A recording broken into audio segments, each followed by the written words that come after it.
আপনি এখানে আসছেন? হ্যাঁ, আপনার মতো রাস্তার মানুষ দেখে তো মনে হচ্ছে, কাপড় চোপড় দেখে তো মনে হচ্ছে বস্তি থেকে আসছেন। আবার বলছেন আপনার এখানে অ্যাকাউন্ট আছে, আপনি ব্যালেন্স চেক করতে আসছেন।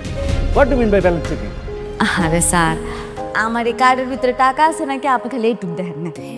সিকিউরিটিকে দিয়ে আমি তোমার ঘাত ধাক্কা দিয়ে বের করবে কেন? আর আমার কথাটা শোনেন স্যার। আব্বা, ওই লোকে ঠিকই কইছে, এই কার্ডের ভিতরে 1000 কোটি টাকা আছে। কি আয়া বউয়ের চাকরির জন্য আসছো নাকি?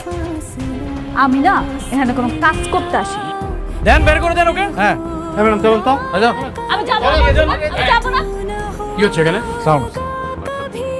তুমি হাত ধরছো কেন? হ্যাঁ, হাত ছাড়ো। তুমি জানো উনি কে?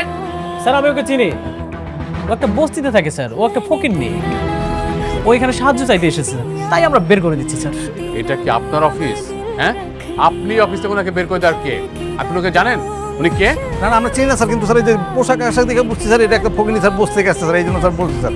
না জানেন না, আর মানুষের সাথে কিভাবে ব্যবহার করতে হয় সেটাও আপনার শেখেননি। আপনাদের কাজ দেবে কে? হ্যাঁ জান। ও সরি স্যার, ভুলে গেছে। জি আমাদের অনেক ভুল হয়ে গেছে। উনি কে সেটা কিছুক্ষণ পরেই জানতে পারবেন, তবে ধরে নিতে পারেন যে কাজটা আপনারা পাচ্ছেন না। কেন স্যার? স্যার আসলে সরি, আমার বুঝতে পারিনি। ভাবি বলেন না প্লিজ। বাবা স্যার আমরা কিন্তু বুঝতে পারি না যে এই ফকির এই এই মেয়েটার জন্য আপনারা এরকম রাখবেন, আমরা ভেরি সরি। বোমা একটু বলো না প্লিজ, বলো। সিকিউরিটি, ওনারা দুজনকে বের করে দিয়ে আসো, যাও। স্যার ভুলে গেছে বোমা একটু বলো না স্যার, আমরা খুবই সরি স্যার, আমাদের মাফ করে দেন স্যার।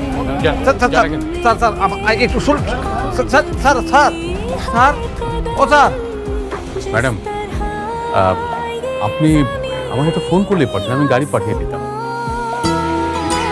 না না, আমার আসতে তো কোনো অসুবিধা হয় নাই, আমি আসতে পারছি। ঠিক আছে ম্যাডাম, একটা কোম্পানির মালিকের মেয়ের যারা আমাদের সাথে মিটিং করতে আসবেন, মিস্টার অনেক, ওনাকে দিয়ে না প্রথম মিটিংটা শুরু করবো।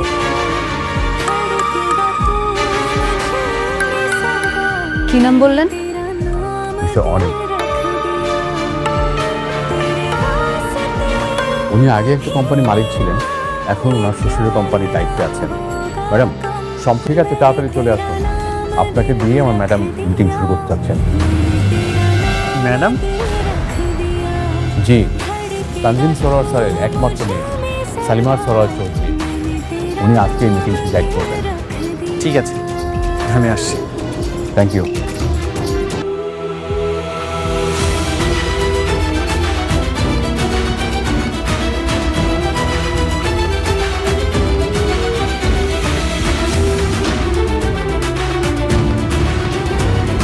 তুমি এখানে?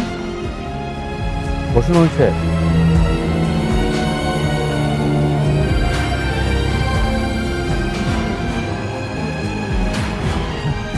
যেটা বলছিলাম, আপনি যদি খোঁজ খবর নিয়ে থাকেন তাহলে আমার কোম্পানি সম্পর্কে আপনি ধারণা পেয়ে যাবেন।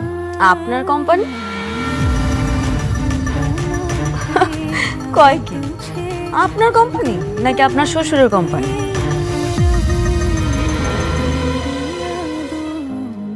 মানে? মানে হইল কোম্পানিটা আপনার শ্বশুরের। রমজান সাহেব, আপনাকে কোনো কিছু জিজ্ঞাসা করলে আপনি বলতেছেন আপনার কোম্পানির পার্সোনাল বিষয়, কিন্তু উনি তো আমার পার্সোনাল বিষয় নিয়ে কথা বলছেন। প্লিজ ওনাকে এখান থেকে চলে যেতে বলুন। পার্সোনাল মানে? আমরা আপনাকে এত বড় একটা কাজ দিচ্ছি, আপনার কোম্পানির ব্যাকগ্রাউন্ড সম্পর্কে জানবো না? এটা আপনি কি ধরনের কথা বলছেন? সেটা তো অবশ্যই, আপনি আমার কোম্পানির ব্যাকগ্রাউন্ড সম্পর্কে জানতেই পারেন, কিন্তু উনি কেন কথা বলবে? অনিক সাহেব, আপনার সাথে মিটিং করবো না, আপনি আসতে পারেন। আমি তোমার চলে যেতে বলবো? চলে যাইতে পারেন। অনিক সাহেব, আপনি আসতে পারেন এখন। আমি চলে যাব মানে? আপনি ওর কথায় আমাকে চলে যেতে বলছেন? হ্যাঁ বলছি, ওনার কথায় আপনাকে চলে যেতে বলছি। এই কাজটা আমরা আপনাকে দিতে পারছি না, আপনি আসতে পারেন। রমজান সাহেবের মতো মানুষ মেঘলার ইশারায় আমাকে বের করে দিল।